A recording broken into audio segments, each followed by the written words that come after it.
एक बारामती म्हणजे तुम्ही बघितलं की दिल्लीच्या शाळांचा खूप बोलबाला होता. बरोबर. तर त्या धर्तीवर तिथं दादांनी काही शिष्टमंडळ पाठवलं आणि तिथं अभ्यासक्रम किंवा तिथल्या काही हम्म, चांगल्या गोष्टी आणि काही महाराष्ट्रातल्या सुद्धा एनजीओच्या मार्फत हम्म, आता एक शारदा प्रांगणामध्ये तुम्ही बघितलं हम्म, तिथं शारदा प्रांगणामध्ये आपल्या 3 शाळा आहेत. बरोबर. त्याच्याच शेजारी आता सीबीएसई पहिली बारामती नगरपालिकेची पूर्ण इंग्लिश मिडियमची सीबीएसई शाळा तिथं काढायचं म्हणजे तिथं बांधायचं काम चालू आहे. बरोबर. आणि ते दादांनी नगरपालिकेची नुसतं शाळा. नगरपालिकेच्या माध्यमातून. बर. पण कसं असतं की काही गोष्टी काही कोर्सेस असतात सीबीएसई बोर्ड असेल आयबी बोर्ड असतील हम्म, ह्याला रोज त्याच्यात बदल होत असतात आणि बरोबर. आपल्या भागात तसं आपल्याकडं मॅनपॉवर मिळणं अडचणीचं ठरतं म्हणून दादांनी काही एनजीओ बरोबर जे अशा सीबीएसईच्या शाळा चांगल्या चालवतात. मेट्रो सिटीज मध्ये चालवतात आणि हम्म, त्यांचं चांगले नुसतं चांगलं चालवतात नाही तर त्यांना बऱ्याच राज्यस्तरीय व आंतरराष्ट्रीय दर्जाचे अवॉर्ड सुद्धा मिळालेत अशा एनजीओला ती शाळा चालवणं आणि त्यांना त्यांना त्या अभ्यासक्रमाशी मुलांना एकरूप करून ते चालवण्याचा प्रोजेक्ट दादांनी चालू केलेला आहे. आज आपण डिसेंबर महिन्यामध्ये इलेक्शन होतंय. हम्म, निश्चित जून महिन्यामध्ये ते बिल्डिंगचं बांधकाम पूर्ण करून हम्म, तिथं पहिली सीबीएसईची बॅच कशी सुरू होईल हम्म, आणि त्याच्यासाठी दादा विशेष प्रयत्नशील आहेत. ओके. आणि कसं म्हटलं मी तुम्हाला जसं सांगितलं एखादी गोष्ट एखाद्या ठिकाणी झाल्यावर हम्म, त्याचे ज्यावेळेस परिणाम इतर लोकांना बघायला मिळतात तर तशा गोष्टींचं अनुकरण करणं दादांच्या मार्गदर्शनाखाली फार अडचणीचं नाही. नाही, लीड किती असेल? हे बघा किती असेल आत्ताशी तर काल छाननी झालेली आहे. हे तुमचा फार अंदाज काय? नाही चांगल्या लीडने आमचे सगळे 41चे 41 उमेदवार येतील ह्याच्यामध्ये आम्हाला पूर्ण खात्री आहे. हम्म, काल पहिल्यांदाच एक नवीन चांगली गोष्ट घडली हम्म, की पहिल्यांदा म्हणजे पक्षीय निवडणुकांमध्ये हम्म, म्हणजे काय म्हणतात ना दादांचा पायगुण की हम्म, दादांच्या विकासाचा पायगुण की एक उमेदवार आमचा बिनविरोध निवडून आला. बर.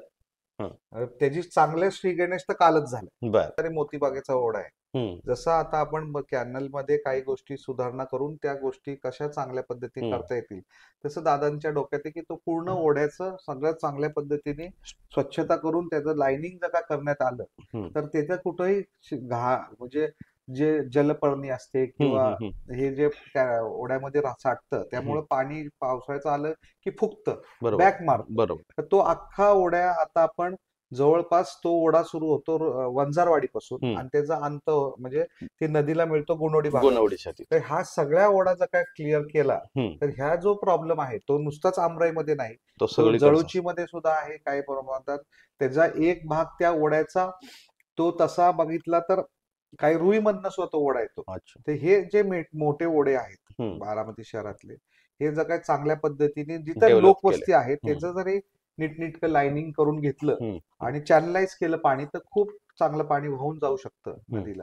हम्म. आणि हे जे समस्या पावसाळ्यामध्ये जे आपले ड्रेनेजेस तुंबतात वगैरे हे निश्चित आपण त्याच्यामध्ये मार्ग काढू. महिला राज्यात नगरपालिकांच्या निवडणुका सुरू झाल्या आणि कुठलीही निवडणूक म्हटलं की बारामती हा निवडणुकीच्या चर्चेचा केंद्रबिंदू असतोच. कारण बारामतीमधून राज्याची सत्ता केंद्र बऱ्यापैकी चालत असतात, हलत असतात. बारामतीच्या नगरपालिकेची निवडणूक सुरू झाली आणि इथं सुद्धा नगराध्यक्ष पदाचा उमेदवार कोण असणार याची चर्चा रंगू लागली.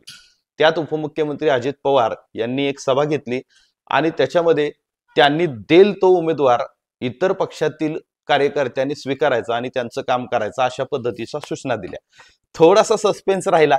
17 तारीख ही फॉर्म भरण्याची शेवटची तारीख होती, मुदत होती आणि त्याच्यानंतर 17 तारखेच्या मुदती म्हणजे शेवटच्या 3 वाजेपर्यंत बारामतीकरांना कळत नव्हतं की नगराध्यक्ष पदाचा उमेदवार कोण आहे. अखेर ती कोंडी फुटली आणि त्याच्यामध्ये जे नाव समोर आलं अर्थातच सचिन शेठ सातव आणि सचिन शेठ सातव यांना बारामतीच्या नगराध्यक्ष पदाच्या उमेदवाराची घोषणा राष्ट्रवादी काँग्रेस अजितदादांकडून घोषणा झाली आणि अखेर ठरलं.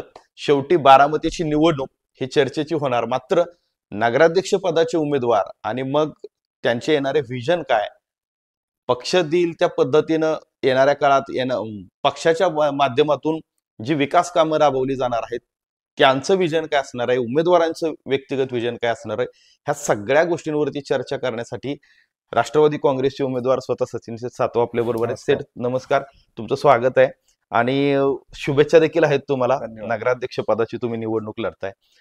माझा पहिला प्रश्न हा आहे की नगराध्यक्ष पदाचे उमेदवार कोण याची चर्चा संपूर्ण बारामतीतच नव्हे तर पुणे जिल्ह्याला उत्सुकता होती की बारामतीचे नगराध्यक्ष कोण होणार. 17 तारखेला दुपारी 3 वाजता शेवटी सचिन शेठ सातव हे नाव डिक्लेअर झालं अधिकृतपणे. पहिल्या भावना काय होत्या? सर्वप्रथम ज्यावेळेस माझं नाव डिक्लेअर झालं हम्म. त्यावेळेस प्रचंड एक दबाव होता, एक हा भावनिक विषय होता. हम्म. राज्याचे उपमुख्यमंत्री, पुणे जिल्ह्याचे पालकमंत्री माननीय अजितदादा पवार यांनी मला हम्म. संधी दिली ओके. नगराध्यक्ष पदावर विराजमान होण्यासाठी. हम्म. त्यासाठी मी सर्वप्रथम माननीय अजितदादा, सौ सुनेत्रा पेनी पवार यांचे आभार मानतो. खरं तर हा खूप सातव कुटुंबियांसाठी नगराध्यक्षपद हा खूप भावनिक विषय आहे. माझे आजोबा कैलासवासी धोंडीबा आबाजी सातव, माझे वडील सदाशिव धोंडीबा सातव, माझ्या आई सौ जयश्री सदाशिव सातव यांनी मागच्या काळामध्ये या पदावर विराजमान होऊन आदरणीय पवार कुटुंबियांच्या मार्गदर्शनाखाली बारामतीची सेवा करण्याची निश्चित त्यांनी प्रयत्न केलेला. आणि ही जो मोठी जबाबदारी, त्यावेळेसची बारामती छोटी होती. हो. भाभींच्या काळामध्ये, आईंच्या काळामध्ये हद्दवाढ झाली आणि 5.5 स्क्वेअर किलोमीटरची बारामती ही 55 स्क्वेअर किलोमीटरची बारामती बरोबर. झाली. निश्चितच वेगवेगळ्या वेळेस पवार कुटुंबीय असेल, माननीय अजितदादा असतील, यांचं मार्गदर्शन मिळाल्याशिवाय हे शक्य झालं नाही. आणि तेच मार्गदर्शनामुळं मला दादांनी ही संधी दिली. प्रचंड दडपण आहे, 1 लाखहून जास्त लोकसंख्या आहे. आज आपण बघताय की बारामती कशी झपाट्याने दादांच्या मार्गदर्शनाखाली वाढते. त्यांच्या दूरदृष्टिकोनातून बारामतीचा हा विकासाचा पॅटर्न हा केवळ महाराष्ट्रात नव्हे तर देशात तो गाजलेला आहे. बरं. आणि ह्या नगरीचं प्रतिनिधित्व करत असताना या 1 लाख लोकांच्या प्रश्न सोडवण्याची जी मोठी जबाबदारी आहे, ही जबाबदारीचं निश्चित दडपण माझ्यावर आहे. पण दादांची शिकवण गेल्या 2016 मध्ये मला ज्यावेळेस दादांनी मला नगरसेवक पदावर काम करण्याची संधी दिली, त्यापासून मला दादांच्या कामाची पद्धत माहिती आहे. आणि दादांची जी अपेक्षित कामं आहेत, त्यांची ह्या सगळ्या नगरीच्या सगळ्या नगरसेवकातून काय अपेक्षा आहे, या सगळ्या मागच्या 9 वर्षामध्ये ते जे चांगल्या पद्धतीने त्यांच्याबरोबर काम केल्यामुळं हे सगळं मला, त्यांची विजनाची डॉक्युमेंट काय आहे हे सगळं मला माहीत असल्यामुळं. आणि निश्चित अनेक मार्तबर उमेदवार ह्या नगराध्यक्ष पदाच्या स्पर्धेमध्ये होते. पण आम्ही सगळ्यांनी ठरवलं होतं सुरुवातीच्या काळामध्ये की ज्याला कोणाला संधी मिळेल त्याच्या पाठीमागे खंबीरपणे उभं राहायचं. कारण की दादांवर आता राष्ट्रीय जबाबदारी आहे, राज्याची जबाबदारी आहे. या सगळ्या जबाबदाऱ्यातून दादांना पुढे न्यायचं असेल तर त्यांना बारामतीमध्ये पूर्वीसारखं वेळ देणं शक्य होत नाही. पण ज्या वेळेस शक्य असेल ते निश्चित मार्गदर्शन करण्यासाठी, विकास कामांच्या आढावा बैठका घेण्यासाठी, बाकीच्या अधिकाऱ्यांचे समन्वय साधण्यासाठी, नवीन गोष्टी बारामती आणण्यासाठी, विशेष करून बारामतीमध्ये नसताना सुद्धा ते प्रयत्नशील असतात. त्यामुळे या सगळ्या गोष्टीतून आपण सगळ्यांनी एक दिलाने एक टीम म्हणून बारामतीला पुढे न्यायची जे काम आहे हे सगळ्यांना एकत्र घेऊन, सगळ्या नगरसेवकांना घेऊन, सगळ्या नागरिकांना घेऊन, सगळ्या आपल्या माध्यमातून सर्व पत्रकारांना सुद्धा आम्हाला काही सूचना असतील, ह्यांना सगळ्यांना घेऊन ते दादांना अभिप्रेत असणारी उद्याची बारामती आहे, उद्याच्या 25-50 वर्षासाठी जे काही प्रश्न असतील ते सोडवण्यासाठी ही संधी मला दिली. त्याबद्दल मी दादांचे मनपूर्वक आभार मानतो. सगळ्यात महत्वाचं की दादांची कार्यपद्धती जवळपास संपूर्ण महाराष्ट्राला माहिती आहे. विशेषतः बारामतीमध्ये किंवा इतर कुठल्याही ठिकाणी दादाची काम करण्याची पद्धत अधिकाऱ्यांना माहिती आहे, पदाधिकाऱ्यांना माहिती आहे. दादा बारामतीमध्ये ज्यावेळेस येतात त्यावेळेस 5:30 वाजता घरातून बाहेर पडतात. तुम्ही अनेक वेळा दादांबरोबर ती गेले कित्येक वर्ष पहाटेपासून दिसता, अनेक व्हिडिओमध्ये तुम्ही दिसलेला आहात. म्हणजे थोडक्यात तुम्ही काम करताय दादांबरोबर. प्रशासन चालवत असताना दादांच्या या त्यांची जी शिस्त आहे, कामाची पद्धत म्हणा किंवा बारामतीसाठी वेगळेपणानं निधी आणण्याचा, खेचून आणण्याचा, ह्या सगळ्या गोष्टींचा उपयोग तुमच्या येणाऱ्या नेतृत्वात किंवा बारामतीची जी नगराध्यक्ष म्हणून तुम्ही जी डेव्हलपमेंट करणार आहात ह्याचा सगळ्यांचा उपयोग तुम्हाला होणार आहे? हो, निश्चित होणार आहे. कारण की सुरुवातीलाच मला नगरपालिकेमध्ये दादांनी 2016 पासून काम करण्याची संधी दिली. त्यावेळेस पहिल्यांदाच निवडून आल्यानंतर दादांनी माझ्यावर गटनेत्याची सुद्धा जबाबदारी दिली. गटनेता हा सभागृहामध्ये सत्ताधारी पक्षाचा प्रमुख असतो. बरोबर. आणि हे सगळी जबाबदारी दादांनी मला दिल्यामुळे हम्म. त्यामुळं सगळ्यांना बरोबर घेऊन हम्म. नगराध्यक्ष असतील, आपल्या सगळ्या पक्षाचे सगळे नगरसेवक असतील, हम्म. हम्म. या सगळ्यांना एकत्र घेऊन कसं पुढे जायचं या बाबतीत दादांनी आम्हाला वेळोवेळी मार्गदर्शन केलेलं आहे. तशा जबाबदारी माझ्यावर दिलेल्या आहेत. आणि हे सगळं करत असताना जे तुम्ही सांगितलं ते अगदी बरोबर आहे की हम्म. प्रशासन आणि नगरसेवक हम्म. किंवा प्रशासन आणि बाकीचे नगरपालिकेचे कर्मचारी बरोबर. म्हणा हा. आणि नागरिक असतील, हम्म. हम्म. आपले नगरसेवक हा मधला दुवा असतो बरोबर. नागरिकांच्या प्रश्नांना सोडवण्यासाठी आणि समन्वय असतो. प्रशासनाकडनं ते काम करून घेण्यासाठी. हम्म. हा एक महत्वाचा दुवा असतो आणि हे करण्यासाठी जे काय लागेल, हम्म. आता दादांनी अत्यंत चांगली टीम दिलेली आहे. बरोबर. 41 नगरसेवकांमध्ये तुम्ही बघितलं तर काही अनुभवी आहेत, काही ज्येष्ठ आहेत, असे सगळ्या बाजूतील सगळ्या समाजाला जास्तीत जास्त सामावून प्रतिनिधित्व घेण्याचा केलं. प्रयत्न केलेला आहे. हे सगळं करत असताना सगळ्यात महत्वाचं आहे की काय प्रशासनावर एक पकड जी असेल. दादांची पकड आहे, हा. एक आदरयुक्त दरार आहे दादांचा. त्यामुळे प्रशासनाच्या बाबतीने पुढे असतेच, पण अजून त्यांना लोकाभिमुख निर्णय कसे घेता येतील बरोबर. ते वेळोवेळी दादांच्या कारणावर घालून हम्म. हम्म. काही गोष्टी करायला लागतात की त्या बरोबर. जनतेच्या सुद्धा महत्वाच्या असतात. आणि हम्म. या सगळ्या गोष्टींचा समन्वय साधण्याची जी काम आहे हम्म. हम्म. ती निश्चितच लोकनियुक्त नगराध्यक्षाची फार महत्वाची जबाबदारी आहे. अगदी खरं. कारण की अख्ख्या बारामतीचे लोक त्यांना मतदान करणार आहेत. हो, मी आता तुम्हाला त्याच प्रश्नावरती आणणार आहे. हा झाला तुमचा व्यक्तिगत परिचय, पक्षाची भूमिका. नगराध्यक्षमध्ये आता तुम्ही त्या बारामती शहराचे येणाऱ्या तुमच्याकडे मोठ्या जबाबदाऱ्या आहेत. आता नागरिकांना उत्सुकता आहे की आपले प्रश्न सुटणार आहेत. परंतु हे प्रश्न सुटणार असताना सध्याच्या ज्या काही समस्या आहेत बारामती शहरामध्ये, त्याच्यावरती मला तुम्हाला खरं तर बोलतं करायचं. आणि ह्याच्यात सगळ्यात मोठा प्रश्न जो आहे तो बारामतीतल्या पेठांमधल्या ट्रॉफिकचा प्रश्न आहे. तर त्याच्यावरती म्हणजे आता मी तुम्हाला व्हिजन कडे नेतोय की बरं. तुमचे कसे व्हिजन असणार आहेत. त्याच्यातला सगळ्यात पहिला प्रश्न ट्रॉफिकचा. महत्वाचा तुम्ही मुद्दा मांडलेला आहे. कारण बारामतीची जुनी बारामती आणि आत्ताची बारामती, बरोबर. जशी जुनी बारामती 5.5 स्क्वेअर किलोमीटरची होती आणि बारामती आता नवीन बारामती 55 स्क्वेअर किलोमीटरच्या झालेली आहे. एवढंच नव्हे तर शेजारचं गाव माळेगाव जे आहे ते माळेगाव आधी ग्रामपंचायत होतं, ते सुद्धा आता नगरपंचायत झालेलं आहे. आणि त्याच्या बऱ्याचशा कॉमन बाउंड्रीज बारामती शहराबरोबर संलग्न असल्यामुळे बरोबर. आणि आदरणीय दादांमुळे, आदरणीय पवार साहेबांमुळे, मागच्या पवार साहेबांनी काही संस्था 50 वर्षापूर्वी सुरू केल्या. त्यामध्ये विद्या प्रतिष्ठान असेल, शारदानगर शैक्षणिक संकुल असेल, ऍग्रिकल्चर डेव्हलपमेंट ट्रस्ट असेल किंवा वाघोलीकर कुटुंबियांनी पुढाकार घेऊन सुरू केलं टीसी कॉलेज असेल. या सगळ्यांमुळे एक बारामतीची ओळख एक पुण्याच्या खालोखालचं विद्याचं माहेरघर म्हणून अशी झालेली आहे. आणि यामुळं बारामतीची लोकसंख्या तर आहेच, परंतु शिक्षणाचं माहेरघर झाल्यामुळे आपल्याकडे बरंचसं फ्लोटिंग पॉप्युलेशन सुद्धा फार मोठ्या प्रमाणात आहे. आता जुनी पेठ आणि नवीन बाजारपेठ असे दोन भाग झालेले. जुनी पेठ हा जो भाग आहे विशेष करून गावठाणामध्ये मोडतो. आता गावठाणामध्ये कसं आहे, गावठाणाचे नियम प्रचलित असतात. भिंतीला भिंत लागून सुद्धा विकास आपल्याला म्हणजे बिल्डिंगा बांधता येतात, तसं रितसर परवानगीही मिळते. पण आपल्याला कुठंतरी विचार करून ही जी लोकसंख्या वाढतीये किंवा वाहनांची संख्या वाढतीये, यासाठी शिस्त लावण्यासाठी एक चांगला ट्रॅफिकचं पूर्ण एक प्लॅन, ट्रॅफिक प्लॅन, त्याच्यामध्ये पार्किंग प्लॅन असेल. सगळ्यात महत्वाचं काही त्याच्यात हॉकर झोन सुद्धा आपल्याला करायला लागतील. असं आदरणीय दादांच्या मार्गदर्शनाखाली हे निश्चित एक महत्वाचा प्रश्न आहे.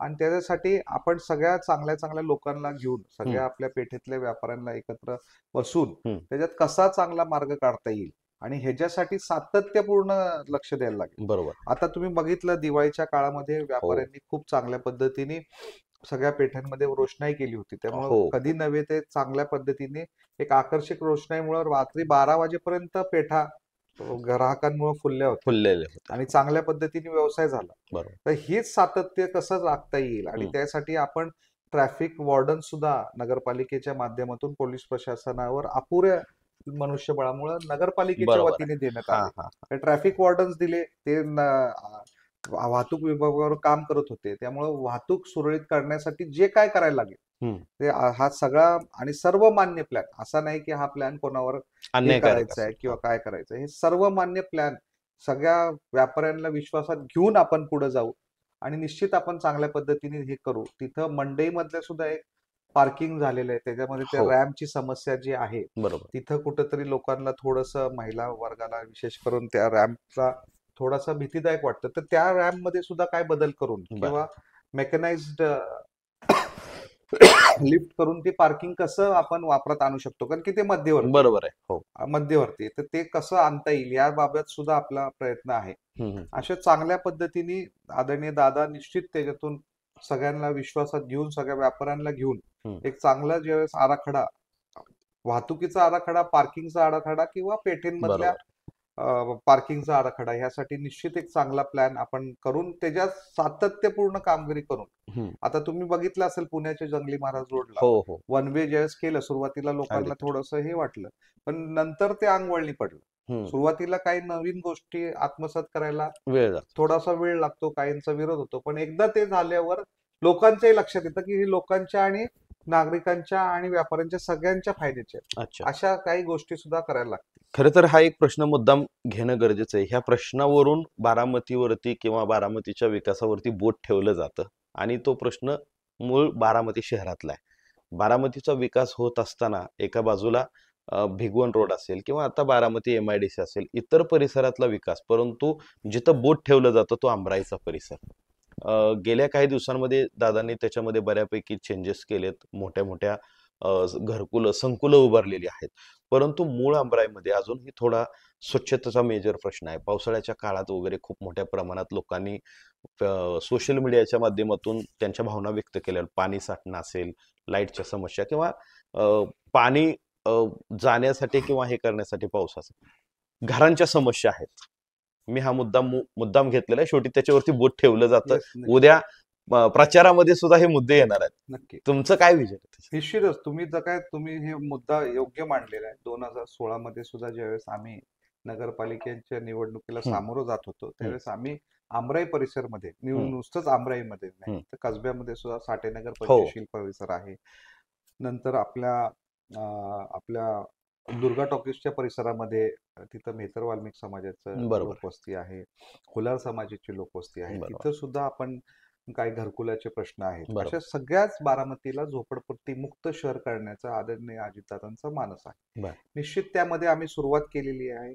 2016 पासून 2019 मध्ये जर काय तुम्ही आमचा मागच्या काळ बघितला, 2016च्या डिसेंबर मध्ये आम्ही राष्ट्रवादी काँग्रेस पार्टीला नगराध्यक्ष म्हणून तिथं निवडून आले आणि बहुमताने राष्ट्रवादी काँग्रेस पार्टीचं सत्ता बारामती नगरपालिकेमध्ये होतं. पण 2016 डिसेंबर मध्ये आम्ही निवडून आलो. 17, 18 आणि 19 जवळपास 3 वर्ष बरोबर. 3 वर्ष केंद्रात आणि राज्यामध्ये राष्ट्रवादी काँग्रेस पार्टीची कुठलीच सत्ता नव्हती. अच्छा. त्यामुळे थोडंसं जरी मनात असलं तरी सत्ता असल्याशिवाय सगळ्याच गोष्टी करता येत नाही. हे पण पण महत्त्वाचं. ज्यावेळेस 2019 मध्ये पहिल्यांदा माननीय अजितदादांनी उद्धव बाळासाहेब ठाकरे यांच्या नेतृत्वाखाली उपमुख्यमंत्री म्हणून शपथ घेतली, त्यापासून एक दादांनी एक वेगळं विजन डॉक्युमेंट जे दादांच्या मनात कायम होतं, कायम एक मनात होतं, किंवा तसं म्हणायचं म्हटलं तर 2014 पासून 19 पर्यंत सत्ता नव्हती केंद्रात आणि राज्यात. बरोबर. त्यामुळं ह्या सगळ्या गोष्टी करायला सगळ्यात महत्वाची निधीची गरज असते. बरोबर. सगळ्यात महत्वाची लोकांची इच्छाशक्तीची गरज असते.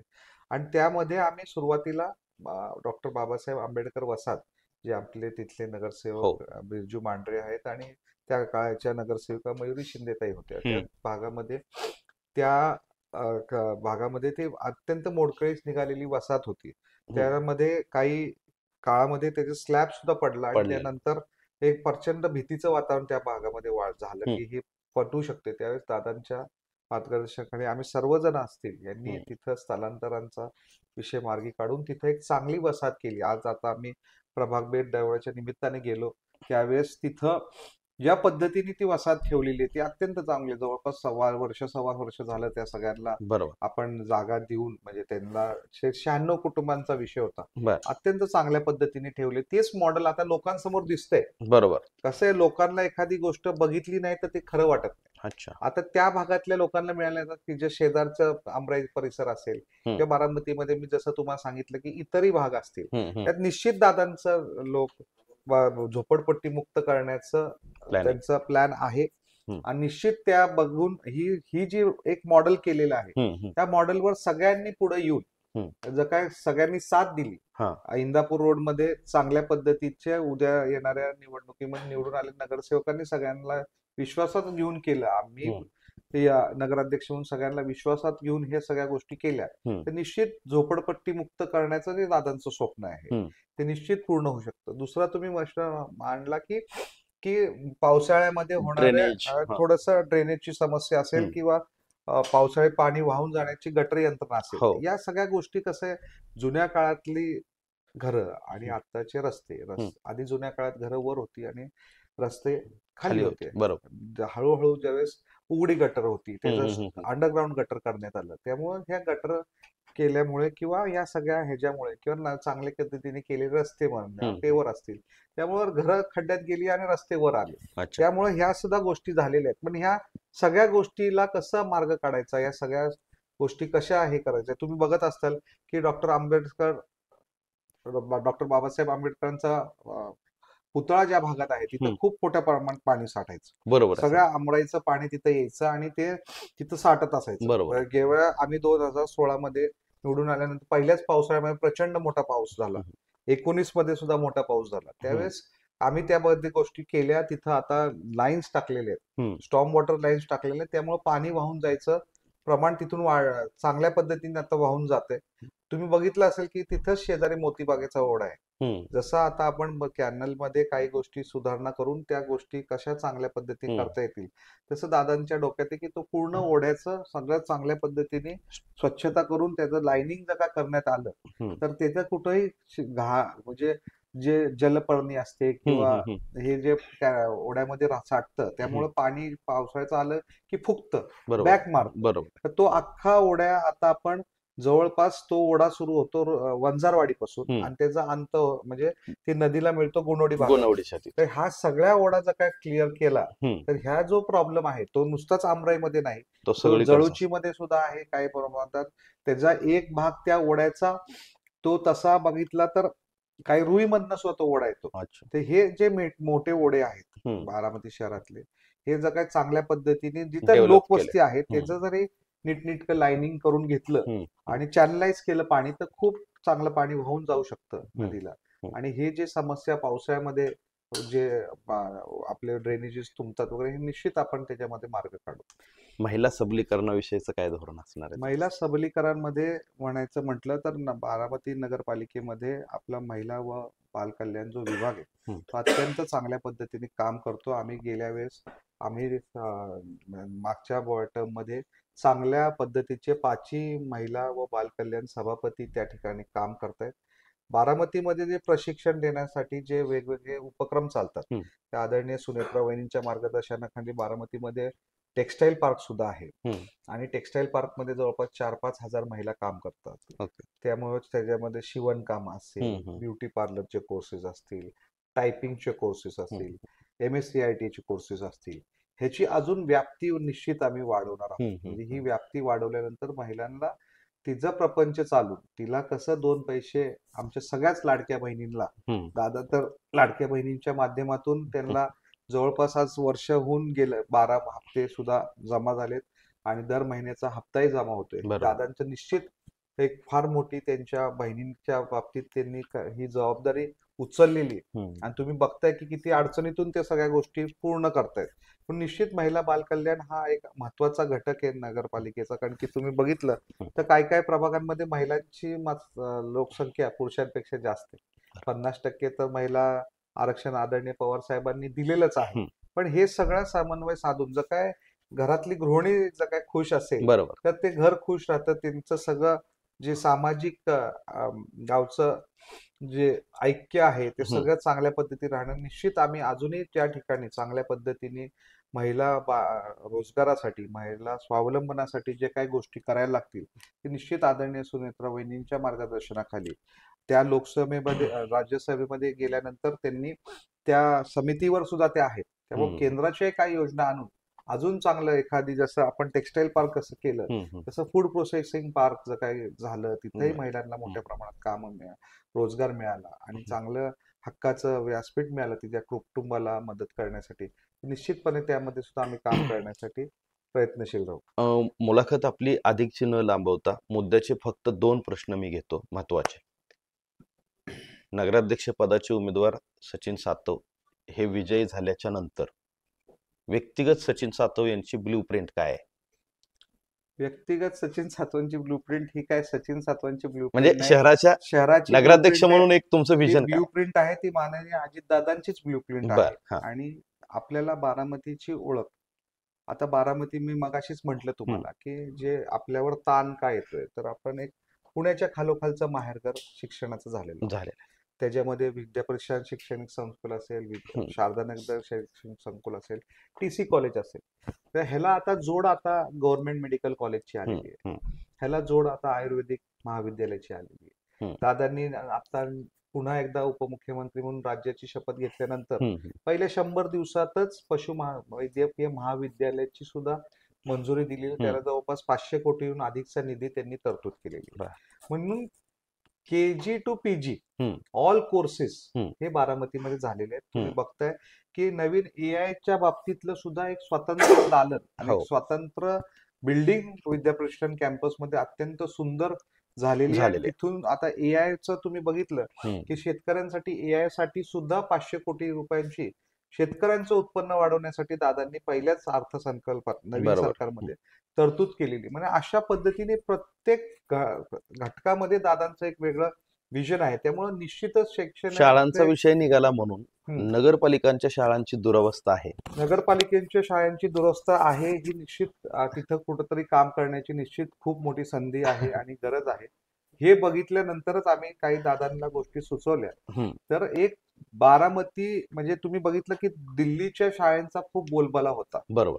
तर त्या धर्तीवर तिथं दादांनी काही शिष्टमंडळ पाठवलं, तिथं अभ्यासक्रम किंवा तिथल्या काही चांगल्या गोष्टी आणि काही महाराष्ट्रातल्या सुद्धा NGOsच्या मार्फत आता एक शारदा प्रांगणामध्ये तुम्ही बघितलं तिथे शारदा प्रांगणामध्ये आपल्या 3 शाळा आहेत. त्याच्याच शेजारी आता CBSE पहिली बारामती नगरपालिकेची पूर्ण इंग्लिश मिडियमची CBSE शाळा तिथं काढायचं म्हणजे तिथं बांधायचं काम चालू आहे. बरोबर. आणि ते नगरपालिकेच्या माध्यमातून. पण कसं असतं की काही गोष्टी काही कोर्सेस असतात, CBSE बोर्ड असेल, IB बोर्ड असतील, त्याला रोज त्याच्यात बदल होत असतात आणि आपल्या भागात तसं आपल्याकडे मॅनपॉवर मिळणं अडचणीचं ठरतं. म्हणून दादांनी काही NGOs बरोबर जे अशा CBSEच्या शाळा चांगल्या मेट्रो सिटीज मध्ये चालवतात आणि त्यांचं नुसतंच चांगलं चालवतात नाही तर त्यांना बऱ्याच राज्यस्तरीय व आंतरराष्ट्रीय दर्जाचे अवॉर्ड सुद्धा मिळाले. अशा NGOsला ती शाळा चालवणं आणि त्यांना त्या अभ्यासक्रमाशी मुलांना एकरूप करून ती चालवण्याचा प्रोजेक्ट दादांनी चालू केलेला आहे. आज आपण डिसेंबर महिन्यामध्ये इलेक्शन होतंय. निश्चित जून महिन्यामध्ये ते बिल्डिंगचं बांधकाम पूर्ण करून तिथं पहिली CBSEची बॅच कशी सुरू होईल आणि त्याच्यासाठी दादा विशेष प्रयत्नशील आहेत. आणि कसं म्हटलं मी तुम्हाला जसं सांगितलं, एखादी गोष्ट एखाद्या ठिकाणी झाल्यावर त्याचे ज्यावेळेस परिणाम इतर लोकांना बघायला मिळतात, तर तशा गोष्टींचं अनुकरण करणं दादांच्या मार्गदर्शनाखाली फार अडचणीचं नाही. ते त्याचं दुसरीकडे रेप्लिकेशन किंवा त्याचंच अनुकरण दुसऱ्या ठिकाणी करणं फार सोपं आहे आणि तशा पद्धतीच्या शाळा सगळ्या ठिकाणी होतील. आता वाढीव हद्दीमध्ये जेव्हा बारामतीमध्ये 2013 मध्ये आपण बारामतीचं जे वाढीव हद्दीमध्ये त्या जळूची, रुई, तांदूळवाडी, बारामती ग्रामीण या भागातलं आपण भाग समाविष्ट करून घेतला. पण तिथल्या जिल्हा परिषद शाळा जिल्हा परिषदांच्याच ताब्यात आहे.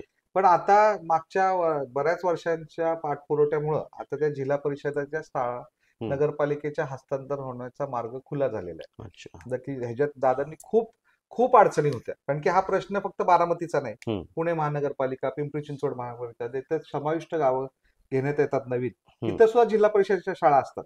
पण नुसतेच नगरपालिकेची शाळा म्हणून होणार नाही की ह्या जिल्हा परिषदच्या शाळा ज्या वाढीव हद्दीमध्ये आहेत त्यांना सुद्धा एक चांगल्या पद्धतीचं रोल मॉडेल, चांगल्या पद्धतीचं शाळा कसं करता येतील यासाठी प्रयत्नशील आहोत.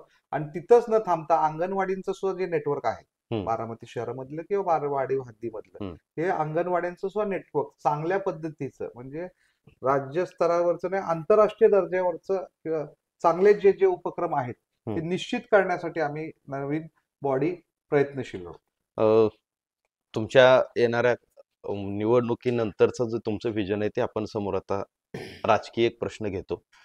समोर सुद्धा आता आव्हानं आहेत. भाजपने ह्यावेळेस खूप मोठ्या प्रमाणावरती ताकदीने निवडणूक लढायचं ठरवलंय. भाजपकडून एक OBC उमेदवाराचा चेहरा समोर केलेला आहे आणि गोविंद देवकते हे भाजपचे उमेदवार आहेत नगराध्यक्षपद. दुसऱ्या बाजूला काळूराम चौधरी यांचा देखील अर्ज आहे आणि राष्ट्रवादी शरदचंद्र पवार गट यांच्याकडून देखील नगराध्यक्ष पदाचा उमेदवार देण्यात आलेला आहे. राजकीय समीकरण बघता कशा पद्धतीनं निवडणुकीला सामोरं जाणार आहे? निवडणूक निश्चितच अजितदादांच्या कामांवरती, विकासांवरती तुम्ही मतं मागणार आहात. तुम्ही केलेली गेल्या काही वर्षांमधली कामं त्याच्यावरती मतं मागणार आहात. पण आताची राजकीय समीकरणं बघता निवडून येणं टफ आहे, सोपं आहे, का तुम्ही याला लढाई म्हणूनच बघणार आहे? नाही, कसं आहे, निवडणूक असते ती सोपी अशी अवघड असो, ती आपण निवडणूक सिरियसलीच घ्यायची असते. बरोबर. आणि आम्ही दादांच्या तालमीत तयार झालेले सगळे कार्यकर्ते आहोत. हम्म. दादा कुठलीही निवडणूक ही असं एक आव्हान म्हणूनच घेतात. बरोबर. वेगवेगळ्या निवडणुकीला वेगवेगळे प्रश्न असतात किंवा हम्म. वेगवेगळ्या गोष्टी समोर येतात. हम्म. पण निश्चित दादांनी केलेला जो विकास आहे हम्म. तो फार महत्वाचा आहे. बारामतीला एक वेगळी ओळख दिलेली आहे आणि बारामतीला वेगळी ओळख देताना दादांनी नेहमी सांगितलंय की राष्ट्रवादी काँग्रेस पार्टी ही कुठल्या विचारधारावर चालती. हम्म. तर छत्रपती शिवाजी महाराज, छत्रपती शाहू महाराज, हम्म. डॉक्टर बाबासाहेब आंबेडकर, महात्मा ज्योतिबा फुले, हे सगळं शिवशाही फुले आंबेडकरांच्या विचारांवर चालणारा राष्ट्रवादी काँग्रेस पक्ष आहे. हम्म. हम्म. त्यामुळे आम्ही कधीही असं हलक्यात घेत नाही. कुठल्याही गोष्टीला जातीय रंग न देता हा. हे सगळं बारामती एक कुटुंब आहे. बरोबर. यामध्ये बऱ्याच पिढ्या एकमेकांच्या बरोबर आहेत, पण अच्छा. ते वेगळ्या वेगळ्या जाती धर्माचे आहेत. हम्म. बारामतीमध्ये गेल्या वेळेस तुम्ही म्हटलं, आता मागच्या टर्म मध्ये मी सुद्धा आमराईतूनच निवडून आलो होतो. बरोबर. काही आमराईचा भाग होता, काही पेठेचा भाग होता. हम्म. त्यामुळं असं नसतं की विशिष्ट समाज हा काय बघतो की कोण आपल्या समाजाचं भलं करतंय, बरोबर. कोण आपल्या मूलभूत प्रश्नांसाठी त्याच्या सक्षमपणे प्रशासनाला तिथं काम करायला लावतोय, हम्म. कोण आपल्या सगळ्या गोष्टींना हे करून आपल्या चांगल्या पद्धतीने आपलं दैनंदिन जीवनमान सोयीस्कर होईल. हे ओके. सगळ्याचं उत्तर आहे माननीय अजितदादा पवार. बरोबर. विकासाच्या मुद्द्यावरती तुम्ही निवडणूक लढणार आहात, पण अंतर्गत नाराजी, धुसफूस? अंतर्गत नाराजी धुसफूस हे काही नाही. आम्ही जसं मगाशी सांगितलं बरं.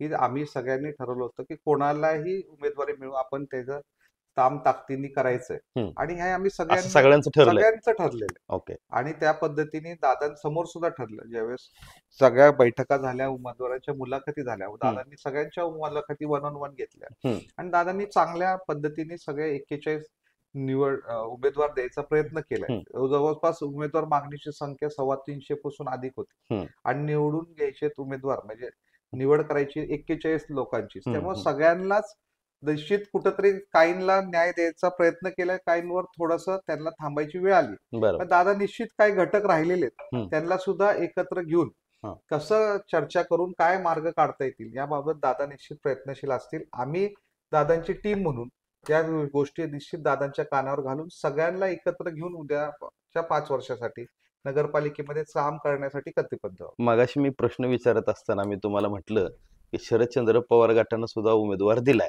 त्यावेळेस तुमच्या चेहऱ्यावरती हसू आलं. नाही, कसं आहे, अंतर्गत मदत होतीये का? नाही, अंतर्गत मदत वगैरे तसं काही नाहीये. प्रत्येकाने आपापले पक्ष वाढवणं ही प्रत्येक पक्षाची एक भूमिका असते. अच्छा. आणि त्या पद्धतीने ते निश्चित ते लढाई करतायत, लढाई देतायत. हम्म. पण त्यांनी दिलेला उमेदवार किंवा त्यांनी कोणाला द्यावं हे त्यांच्या पक्षाचं त्यांचा तो निर्णय असतो.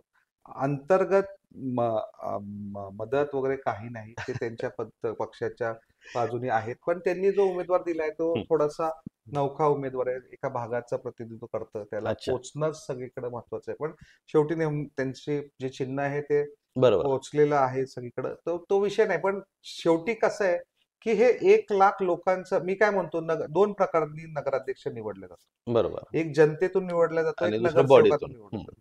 पण ज्यावेळेस जनतेतून निवडले जातो त्यावेळेस प्रत्येक सगळ्यांकडे नागरिक पोचायचं. त्याला मतदान करणार. हो. त्यामुळे या सगळ्यांचा सारासार अभ्यास करून जो पुढे जाईल आणि त्याला मागं खंबीर पाठिंबा, जे रोज तुमच्यासाठी, म्हणजे दादांनी बऱ्याच वेळा भाषणामध्ये सांगितलं की मी जरी मुंबई पुण्यामध्ये असलो तर एक म्हण आहे की घार उडे आकाशी तिचं लक्ष त्यांच्या पिल्लांपाशी. तर तशा पद्धतीने दादांचं कायम डोक्यात, जरी 24 तास ते बारामतीमध्ये नसले किंवा पुण्यात असले, मुंबईत असले, दिल्लीत असले, ते त्यांचं लक्ष तिथून आपल्या आजच्या बारामतीकरांना काय देता येईल हे सगळ्याचा समन्वय साधल्यावरच बारामतीचा एक पुढच्या 5 वर्षासाठी एक पुढच्या उंचीवर बारामती जाणार आहे. त्यामुळं म्हणून दादांची भूमिका जी आहे हम्म. ही फार लोकांना दादांची भूमिका पटलेली आहे. बरोबर. काही आधीच्या निवडणुकीवर अडचणी आल्या, पण नंतर दादांनी जी भूमिका मांडली त्याला दादांना भरभरून पाठिंबा दिला. आणि तुम्ही बघितलं असेल की नवीन सरकार आल्यानंतर दादांनी 1 वर्षामध्ये तो कामाचा झपाटा अजून वेगळ्या उंचीवर नेला. हम्म. आणि हे सगळं करण्यासाठी मागच्या 50 वर्षामध्ये नगरपालिकेमध्ये जेवढा फंड आला नाही हम्म. तो मागच्या 5 वर्षामध्ये आला. बरोबर. आणि दादांनी पुढच्या दादा आता नारळच्या निमित्ताने येणार आहेत, हम्म. त्यावेळेसही दादा त्याच्यावर विस्तृत सांगतील की बरोबर. त्यांच्या डोक्यात काय विजन आहे. मुलाखत संपवताना शेवटचा प्रश्न, लीड किती असेल? हे बघा किती असेल, आत्ताशी तर काल छाननी झालेली आहे. हे तुमचा फार अंदाज काय? नाही, चांगल्या लीडने आमचे सगळे 41चे 41 उमेदवार येतील ह्याच्यामध्ये आम्हाला पूर्ण खात्री आहे. हम्म. काल पहिल्यांदाच एक नवीन चांगली गोष्ट घडली हम्म. की पहिल्यांदा म्हणजे पक्षीय निवडणुकांमध्ये हम्म. म्हणजे काय म्हणतात ना दादांचा पायगुण की दादांच्या विकासाचा पायगुण, की एक उमेदवार आमचा बिनविरोध निवडून आला. बर. त्याची चांगले श्री गणेश तर कालच झालं. बर. त्यामुळं आता प्रत्येक लीड कसं असतं मी तुम्हाला सांगितलं की सगळे 41 उमेदवार हम्म. यांनी आपापल्या प्रकारात जोर लावला हम्म. तर ते नगराध्यक्षांच्या लीडला आणि स्थानिक उमेदवारांच्या नगरसेवकांना लीडला पण. दोन्हीला फरक पडणार की त्यांची मतं. मला तर सगळ्या 41 नगरसेवकांच्या मतात माझं लीड होणार आहे. बरोबर. आणि त्या उमेदवारांनी ताकदीनिशी केलं ते सगळ्याचं लीड म्हणून चांगल्या मताधिक्य मिळेल याच्याबद्दल आम्हाला कुठलीही शंका नाही. आणि ते बारामतीकर सगळे आम्हाला आशीर्वाद देतील, भरभरून आशीर्वाद देतील, याला आम्हाला पूर्ण खात्री. धन्यवाद तुम्ही आमच्याशी बोलल्याबद्दल, आणि तुम्हाला शुभेच्छा पण आहेत निवडणुकीसाठी. खरं तर हे होते सचिन सातव, नगराध्यक्ष पदाचे उमेदवार आहेत राष्ट्रवादी काँग्रेसचे, आणि येणाऱ्या काळातले विजन आणि निवडणुकीला कशा पद्धतीने सामोरं जाणार या अनेक विषयांवर त्यांनी सविस्तर भाष्य केलेलं आहे. नगराध्यक्ष पदाची मला वाटतं तुमची जनतेतून पहिलीच निवडणूक ना? जनतेत माझी वैयक्तिक पहिली. हा, तर जनतेतून नगराध्यक्ष निवडले जाणारे ही त्यांची पहिली निवडणूक आहे. त्याच्यातून आता येणाऱ्या काळामध्ये जो प्रचाराचा नारळ आहे तो फोडला जाणार आहे, प्रचाराची रणधुमाळी होईल.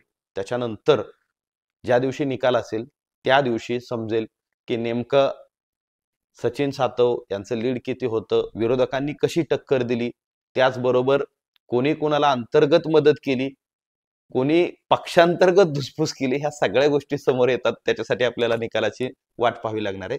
तुर्तास सचिन सातव यांनी बारामतीच्या विकासाबद्दल जी मतं मांडलेली आहेत याबद्दल तुम्हाला काय वाटतं जरूर कमेंट करून कळवा.